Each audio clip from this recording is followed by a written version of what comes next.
My name is Rachel Moore, and the night I met my fiancé's father, I walked into his dining room 20 minutes late, streaked with engine grease, and heard a hard self-made millionaire say the last words I expected. My wife told me why. The fork in his hand paused. The room went still. In that quiet, every judgment I'd felt on my skin shifted away from me. That moment didn't come from luck. It started hours earlier when I still believed first impressions belonged to people who arrived on time and stayed spotless. I'm a U.S. Navy medical officer. Field tents feel more natural than chandeliers. Triage charts make more sense than wine lists. I speak softly, act quickly, and let results do most of the talking. Ethan, my fiancé, says that steadiness is what he fell in love with. He's an engineer, the kind who double-checks a measurement because trust is something you build, not something you wish. The only thing he can't calculate is his father's first glance. Dad's particular, he told me that afternoon, straightening my collar like I was headed into inspection. It isn't you, it's the world he came from. I knew a little about that world. Charles Carter started with a battered pickup and a toolbox, took jobs no one else wanted, and kept promises the weather tried to break. He calls himself lucky. People like that make their own luck. I respect it. I just don't organize my life around it. My work is to stop bleeding and quiet fear, not to climb ladders at cocktail parties. We took my older sedan because I had a weekend shift at the clinic near base. I wore service khakis, neat, not dressy, and tossed a pack of wipes in the glove box. Ethan laughed. You plan for everything, he said. I didn't tell him those wipes had met blood oil and worse. Grease would be the kindest of the three. The road to the Carter's place wound past oaks and low stone walls, Virginia holding the late light the way spring does when it's trying to be generous. We kept the radio low, old songs with room for silence. I rehearsed the basics: firm handshake, eye contact, no long stories that begin with deployment. People admire uniforms until details make them uneasy. A mile from the turnoff, I saw her, a woman pulled onto the shoulder hazards, ticking like a nervous metronome. The hood of her deep blue Cadillac stood open, a thin ribbon of steam unwinding into the air. She wasn't waving for help, just standing there with that jaw-set look of someone who's used up her last favor. I signaled before I thought. Ethan touched my arm. Ray, we're cutting it close. I know, I said, easing onto the gravel. This won't take long. Often when someone says that they're wrong, but some choices still make themselves. I stepped out, tightened my hair, and introduced myself. The woman offered a strained smile that might have tipped into tears if I pushed. Name's Helen, she said, and I'm late for something I shouldn't be late for. Let's take a look, I said. The radiator cap was warm, the hoses sound. The smell told me the problem before I saw it fuel. The line to the carburetor had loosened, weeping like a cut that hadn't decided to bleed yet. I keep a small toolkit, and self-fusing tape in my trunk. Field habits die hard. With Helen holding a work light, I tightened the clamp, wrapped the line, and wiped what dripped. My khakis picked up a new pattern, black along the seam, a full palm print on the thigh. I've worn worse at breakfast. The engine settled into a steady idle. Helen let out a breath. She tried to press cash into my hand. I closed her fingers around it and nudged them back. Pay it forward, I said. Or stash a pair of gloves in the trunk. She laughed, the sound of someone finally exhaling after a long day. Back in the car, Ethan checked his watch. Your clock says 8 minutes, he said. Mine says 20. Theirs will say 40, I said, and we both winced. There are clocks that tell time and clocks that tell stories about who you are. Wealthy households tend to own both. The Carter home rose behind tulip poplars, white columns catching the last sun. I felt a flicker of stage fright I rarely admit to, not fear of people, just fear of being misread. A uniform can help or hurt. Tonight, it would do both. A house manager opened the door with a practiced half-smile that measured me faster than any metal detector. Ethan squeezed my hand. We were announced like characters in a play, and walked past portraits of serious strangers. The dining room held 8 people who turned as one. Charles Carter's hair was iron gray. His posture said he still measures twice. His eyes went first to the clock on the mantel, then to the dark streak on my sleeve. The pause between those 2 points felt like a verdict being written. Mr. Carter, I'm sorry I began. He lifted a hand, not cruelly, just efficiently, as if calling a meeting to order. The fork in his other hand stilled. I noticed then that one chair was empty. I didn't see her until the doorway where the house manager finished whispering to her. The woman stepped forward breathless in that relieved way of someone arriving home with good news. She touched Charles's shoulder and spoke low words only he could hear. He looked at her, then at me, and something softened. A room can change temperature without the thermostat moving. This one did. My wife told me why he said. Later the guests would pretend they hadn't tensed and the staff would pretend they hadn't seen, but I noticed the shift conversation unfroze. A cousin smoothed his napkin. A teenager looked away from the stain he'd been judging on my cuff. Ethan exhaled the breath he'd held since the county line. The clock kept its version of the truth, but the room adopted another. If you ask what made a hard man soften in a single sentence, I'll tell you it wasn't the sentence. It was the road shoulder, and the way a stranger named Helen held a work light like a partner. It was a fuel line, and a quiet refusal to take money for a 10-minute kindness that became 20. Mostly it was the story that traveled faster than we did through a phone across a marriage into a dining room where fate sometimes dresses as manners. I took my seat with my back straight and my hands open on the linen, not to prove anything, but because that's how you receive news that mercy still exists. When the soup arrived, I tasted time and something older, humility maybe, or the recognition that people who build empires still listen when the right voice speaks in the right ear. I didn't know how the night would end. I only knew the first impression no longer belonged to the clock or the grease. It belonged to Helen, and to the choice you make when no one owes you anything and you stop anyway. Ethan told the story later like it was an accident, something that just happened on the way. But when I replay it in my head, I know I made a choice. The drive had been quiet after we left the highway, sunlight sliding across the windshield in long golden bars. We were 10 miles from the estate when Ethan glanced at the GPS and said, "We'll be early." That's good. He likes people who are early. I smiled but said nothing. I've met commanding officers who thought punctuality was a moral virtue. You learn to respect it without worshipping it. Then we rounded the bend and saw the Cadillac. Chrome-faded paint, a soft cloud of steam curling out from under the hood like breath on a cold morning. The driver, a woman about my mother's age, was standing off the shoulder looking at the car like it had betrayed her. Ethan slowed instinctively but didn't pull over. "Someone's probably already called a tow," he said. Maybe I answered, but I'd seen that look before the tight shoulders, the small shake of the head. People don't always call for help because they think they'll be fine. Sometimes it's because they're tired of asking. I told Ethan to stop. He gave me that half grin he uses when he knows he's losing an argument. 10 minutes, he said. It took 20. The woman's name was Helen. She wore pearl earrings and shoes not meant for gravel. When I asked what happened, she said the engine just quit like a patient refusing to wake up. I popped the hood and leaned in. The smell of old gasoline told me more than the gauge could. "Fuel line," I said. "Do you mind if I get my hands dirty?" She laughed nervously. "Better you than me." I pulled a roll of tape from my emergency kit and started working. Years of field medicine had taught me that fixing things machines people takes the same calm rhythm. You breathe with the problem, not against it. My uniform sleeves climbed up past my elbows. The sun slid lower. When the engine coughed back to life, Helen clasped her hands like she'd just witnessed magic. She tried to hand me money. I shook my head. "Keep it," I said. "Maybe put some gloves in the trunk next time." Her smile softened. "You sound like my husband." I didn't think much of it. Just another stranger grateful for a small favor. I wiped my hands with the last of the white streaks of gray across tan fabric. Ethan looked at his watch and muttered something about traffic. I told him not to worry.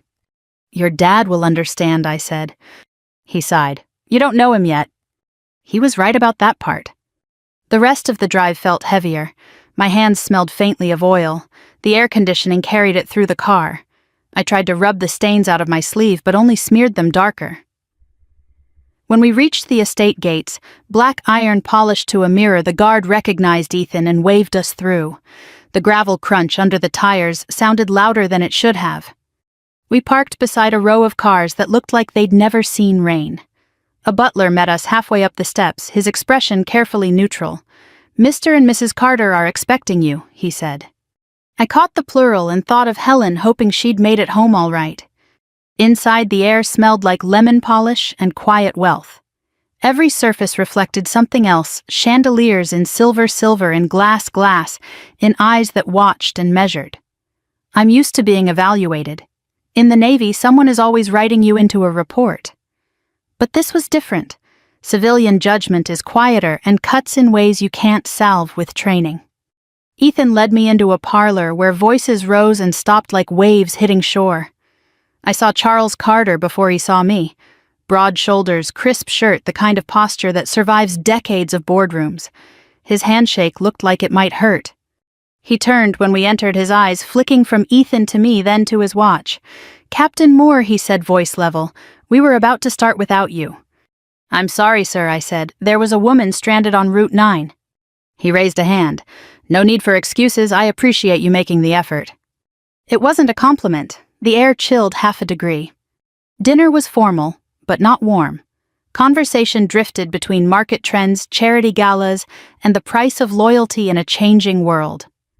Charles asked polite questions with barbs under the words, "How long do Navy doctors serve? Does the government pay well? Do you plan to keep working after you marry?" I answered each one, honestly but briefly.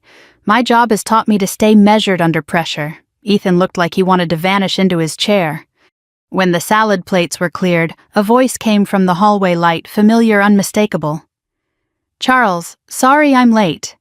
I turned, heart skipping once. Helen stood there, cheeks pink from the cold evening air, her pearl earrings catching the light. For a second she didn't see me, then her eyes widened. "Oh, you!" Everyone froze. Charles rose, confused. "You know each other?" Helen nodded, smiling. "She's the reason I'm not still on the side of Route 9. Silence stretched. Then Charles looked back at me and something in his face eased. It wasn't forgiveness, he hadn't wronged me yet. It was recognition, the kind that bridges two different worlds without either saying a word. The rest of the table followed his lead, laughter resuming in cautious notes. Ethan reached under the table and squeezed my hand once. I didn't squeeze back right away. I was still absorbing the strange symmetry of it all. Later that night, when we said our goodbyes, Charles shook my hand again. His grip was gentler. My wife told me why, he said quietly. And though we both smiled, I knew that sentence would echo longer than either of us planned. The next morning, sunlight slanted through the blinds in thin golden lines. I was still replaying every word from the dinner in my head. Ethan, sitting on the edge of the bed, looked relieved. "You survived," he said, half smiling. I laughed. "That's your bar for success." He grinned wider. "With my dad, absolutely." The truth was, I didn't feel like I had survived anything. I felt changed. The entire evening, his father's judgment, his mother's surprise, that simple sentence, "My wife told me why," had opened a small crack in how I saw people like the Carters. For the first time, I realized how easily misunderstanding builds walls between good intentions. I decided to visit the clinic before heading back to base. The rhythm of checking patients, reviewing charts, and hearing small-town stories steadied me. It's amazing how quickly human routine heals small bruises to pride. By noon, I had almost convinced myself that dinner was just an odd memory until Ethan called. His voice was lighter than I'd heard in months. "Dad wants to see you again," he said. I blinked. "Today?" "Brunch, actually, Mom insists." That single word, Mom, made me smile. Yesterday, he had said my father's wife. Progress. We drove back to the estate around 1. The house looked different in daylight, less intimidating, more like a place that had seen years of family and noise. Helen greeted us at the door wearing a soft blue sweater, her hands still faintly smudged from gardening. She hugged me as if we'd known each other forever. "Come in, dear," she said warmly. "Charles is in his study. He's been talking about you all morning." Ethan raised an eyebrow at me. That could mean anything. Inside, Charles Carter stood near the window reading the paper, a pair of glasses balanced halfway down his nose. He looked up and gave me a nod that carried something unfamiliar respect. "Captain Moore," he said. "Or do you prefer Rachel?" "Rachel's fine, sir," I replied. He folded the paper carefully as if discipline still governed even his smallest gestures. I owe you an apology. Last night I let my assumptions speak first. That's all right, I said softly. First impressions usually talk too loud. He chuckled just once. My wife reminded me of that this morning. Helen entered with coffee and set it between us. She brushed her husband's shoulder in passing, the kind of touch only couples married for decades can do without thinking. Charles was telling me about how he used to fix cars when he was your age, she said. I raised an eyebrow. Really? He smiled slightly. A lifetime ago, before the company, before the suits. I kept a wrench in my truck and a chip on my shoulder. I could picture it, a younger version of him, sleeves rolled up, trying to make the world pay attention. You built your empire, I said, but I guess grease doesn't wash off completely. That earned a genuine laugh from him. No, it doesn't. And that's not a bad thing. Ethan joined us, leaning against the doorway. You two look like you've known each other for years. Helen smiled. They just needed a jump start. We all laughed, and for the first time the air between us didn't carry weight, it carried warmth. Over brunch, conversation moved easily. Charles asked about my service deployments, field hospitals, the Navy's medical protocols. When I mentioned the humanitarian missions in the Philippines and the Gulf, he listened carefully, hands folded, the same focus he probably used in board meetings. Must be hard, he said, seeing that kind of suffering up close. It is, I admitted. But it also reminds you that help doesn't have to be grand. Sometimes it's one person and a little effort. He nodded slowly. That's something business tends to forget. Helen, pouring orange juice, added gently, it's also what keeps us human. I looked at her, remembering the broken-down Cadillac, the smell of fuel, the gratitude in her voice. Funny how small moments can change everything I said. After brunch, Charles walked us to the porch. He paused, looking at the horizon where his property met the hills. You know, he said quietly, I started with nothing but a truck, a hammer, and a name that didn't open doors. Sometimes when I meet someone new, I forget what that felt like. I didn't interrupt. He turned toward me. You reminded me. That sentence hung in the air like something weighty but good. Ethan took my hand, smiling. Does this mean we passed the test? Charles laughed softly. Son, the only test that matters is whether you show up when it's inconvenient. The drive back was silent in the best way, the kind of silence that says everything's been said. Later that evening, I sat alone on the porch of my small on-base apartment, the smell of salt and asphalt drifting on the breeze. I thought about Helen's kindness, Charles's apology, and Ethan's quiet pride. Somewhere between the grease and the silver spoons, I'd found a small truth. Sometimes humility isn't about bowing your head, it's about lifting your hands to help without checking who's watching. The next few weeks passed quietly. Ethan visited often, his father called occasionally, and Helen sent messages about Sunday dinners waiting. I didn't need revenge or vindication. Life had already given me something better, understanding. Still, I couldn't shake one thought: if I hadn't stopped for Helen, that entire evening would have been a different story. Fate doesn't always announce itself. Sometimes it's just a stalled car and a chance to be kind. The months after that dinner felt like someone had gently turned down the noise of my life. The clinic ran smoothly, my unit rotated out of emergency status, and Ethan and I started planning a quiet engagement dinner. But behind every calm surface there's a current, and mine was Charles Carter, his slow, deliberate way of shifting from suspicion to something that looked like pride. He began calling once a week. Sometimes it was business talk. I didn't fully follow investment forecasts, market ethics, but other times he'd ask questions that revealed more than he intended. How do you keep people calm when they're afraid? Or how do you stay certain when you can't control the outcome? I told him the truth. You don't stay certain, I said. You just keep showing up. It became a quiet ritual, our Thursday calls. Helen joked that I was her husband's moral compass tune-up. Ethan found it amusing. He said he'd never heard his father listen that long to anyone outside a boardroom. Then one Thursday, Charles didn't call. Instead, Helen did. Her voice was steady, but too even, the kind of calm that only lives beside fear. Rachel, he's in the hospital. Mild heart attack. He'll be fine, they say, but he's not taking it well. I was out the door before the call ended. When I reached the hospital in Richmond, Helen was in the waiting room clutching a styrofoam cup she hadn't sipped from. She looked up, relieved. You didn't have to come. Of course I did, I said. Charles was pale but alert when I walked in. He managed a faint grin.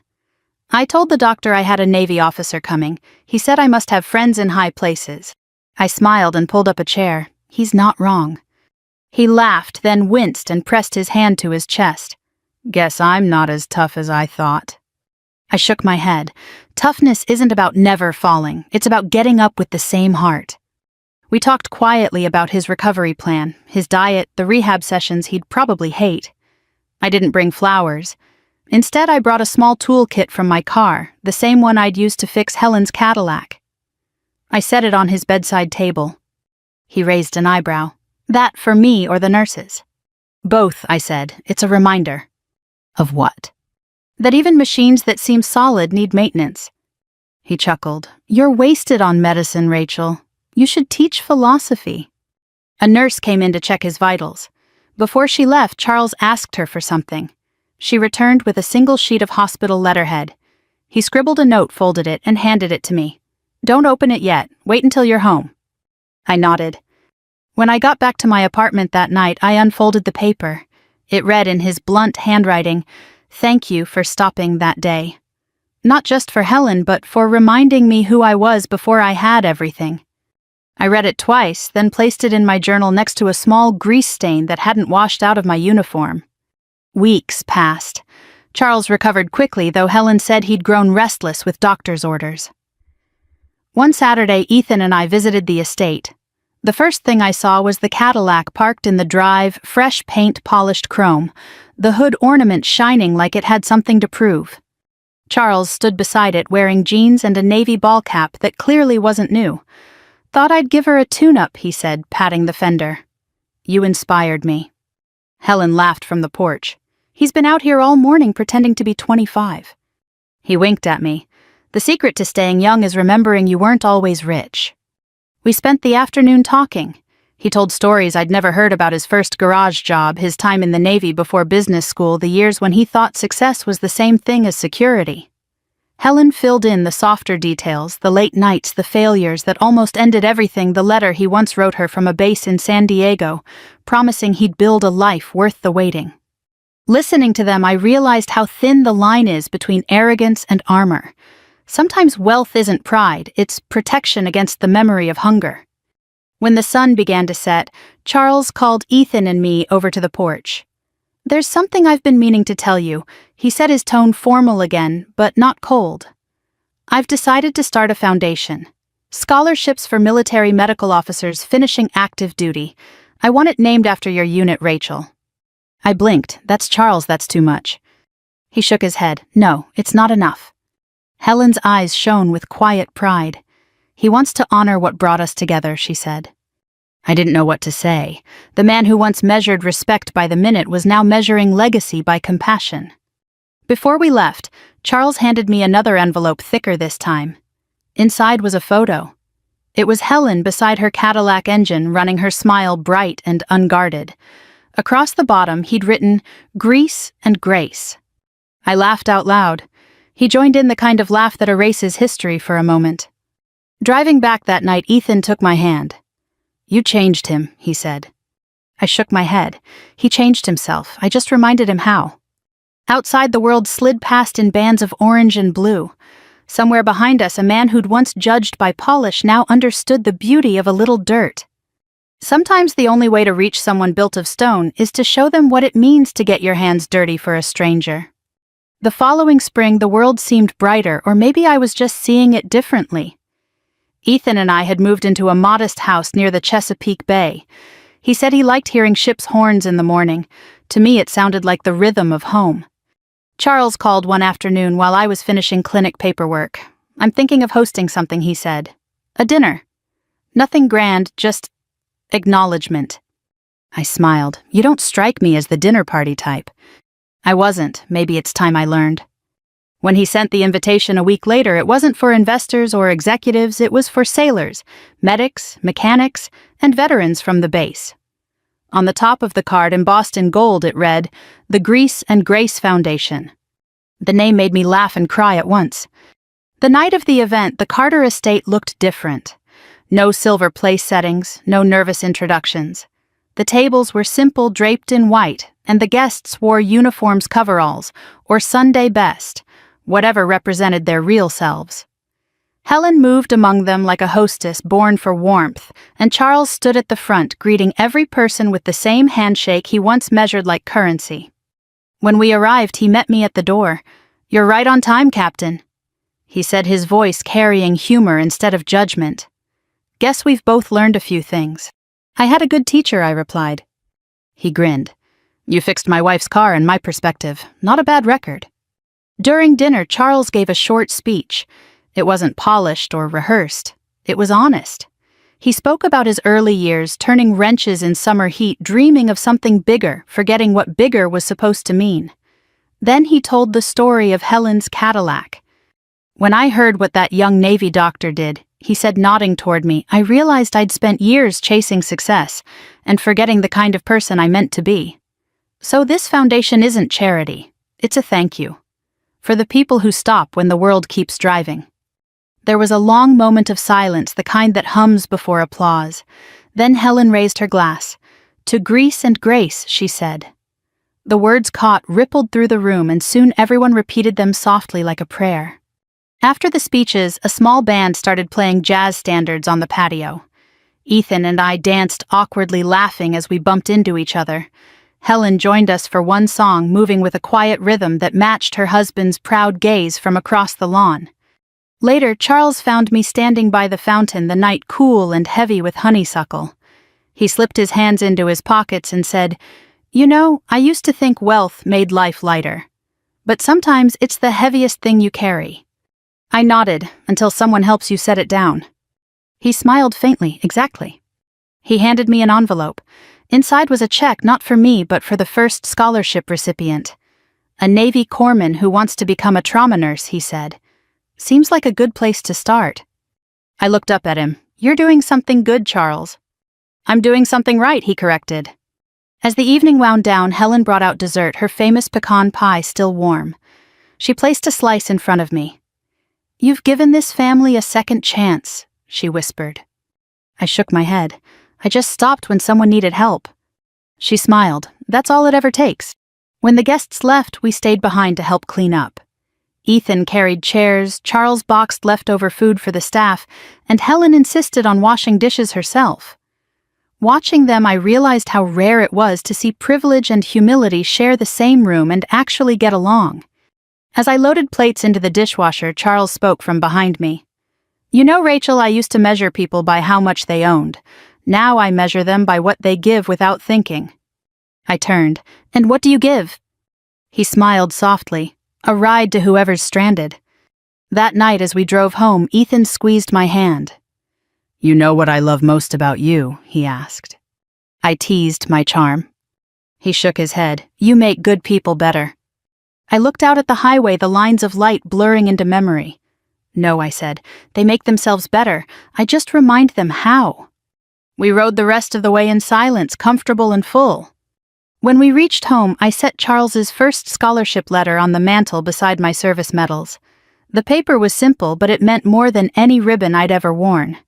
Sometimes life's biggest victories don't come with applause or promotion. They come quietly when pride gives way to gratitude. And as I turned off the light, I thought again of Helen's car on the side of the road, the smell of fuel, and the woman's anxious smile. One small choice had rippled through an entire family, maybe more. In that still moment, I whispered a prayer I'd once heard in a field hospital. "Let me never pass by someone I can help." That's all any of us can do. Charles's foundation grew faster than any of us expected.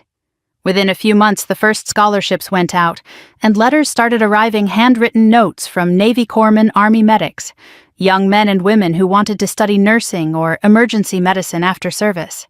Helen read each one out loud at breakfast. She'd call and say, "Listen to this one," her voice trembling halfway between pride and gratitude. Charles kept every letter in a binder. "This," he said, "is the best investment I've ever made." Ethan and I were planning our wedding, small and quiet, when Charles insisted on hosting. I tried to argue, "It's too much, sir," but he waved me off.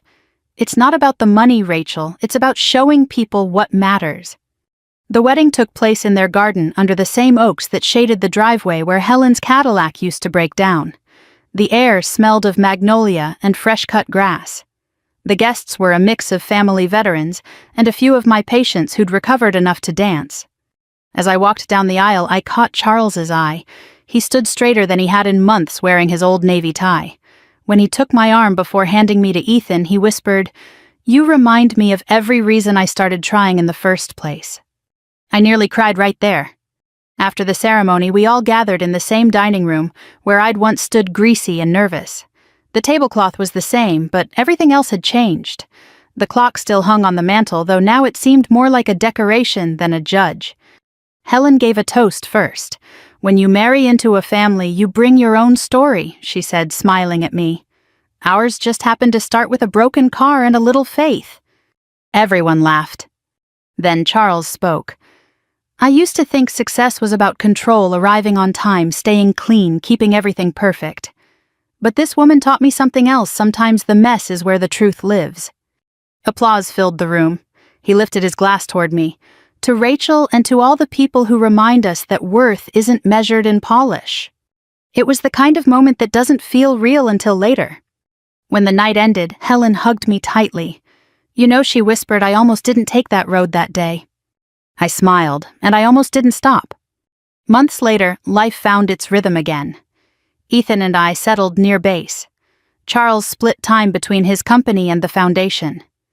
Every time I visited, Helen would press another envelope of letters into my hand.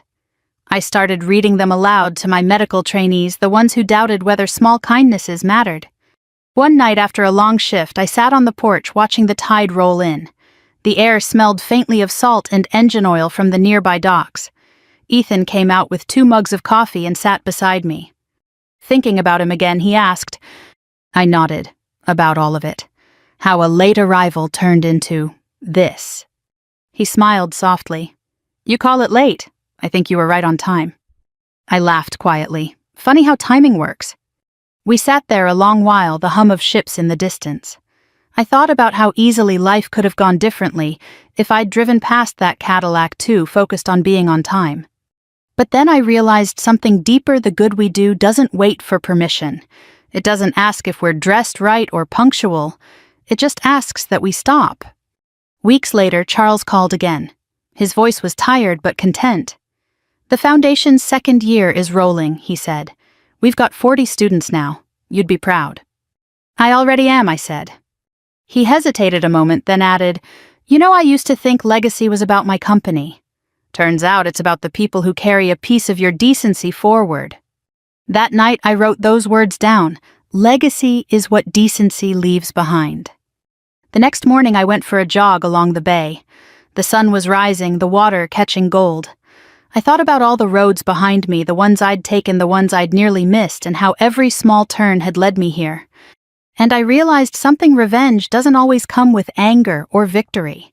Sometimes it's just living well enough to show the world it misjudged you. Sometimes it's turning judgment into generosity. Charles's story wasn't just his. It was mine too.